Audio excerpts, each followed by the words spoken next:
On était des députés de tous bords à travailler sur cette question-là, et on était à peu près tous d'accord sur ce constat, qui était que une fois qu'on avait légalisé, les trafiquants, si la situation reste la même, se tournent vers d'autres trafics, et on n'arrivera jamais à rivaliser avec des trafiquants qui iront sur des choses plus fortes, sur du CBD plus fort. J'adore, parce que si la situation reste la même, ça veut dire que eux-mêmes ils reconnaissent le désinvestissement de l'État.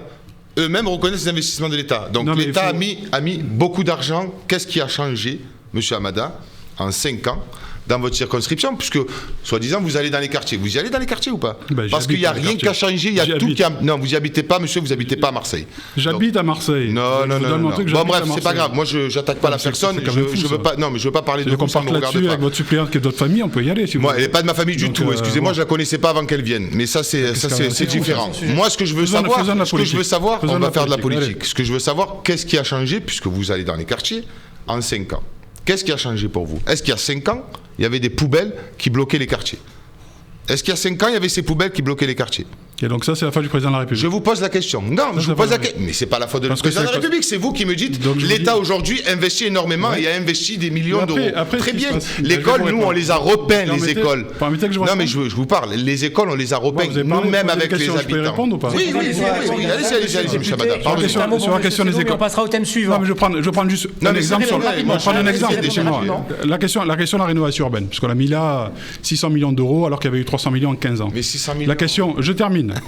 Laissez-moi parler, si vous permettez, c'est le débat politique. Oui, allez-y. Si vous êtes un démocrate, je suis démocrate. Je suis démocrate. Et donc, quand on met de l'argent sur 600 millions d'euros, gérés par la métropole, qu'est-ce qui se passe après derrière? Permis de construire, c'est la mairie, elle n'en sort plus.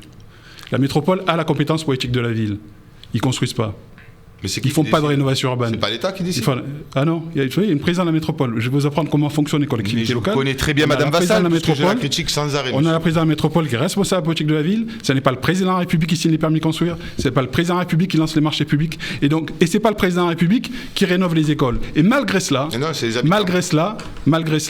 on a été obligé de venir à Marseille parce que vos amis à la mairie de Marseille n'avaient pas les financements pour pouvoir les rénover. C'est nous qui avons pris la responsabilité historique, parce que ça ne s'est jamais fait en France, d'aller mettre de l'argent sur une compétence exclusive des mairies, pour dire il faut qu'on rénove parce que les enfants de Marseille méritent d'être bien traités dans cette République. Parce qu'il y avait 30 ans de politique de droite qui ont vidé complètement les caisses. Qui est maire de Marseille? Thème suivant. Qui est maire de Marseille?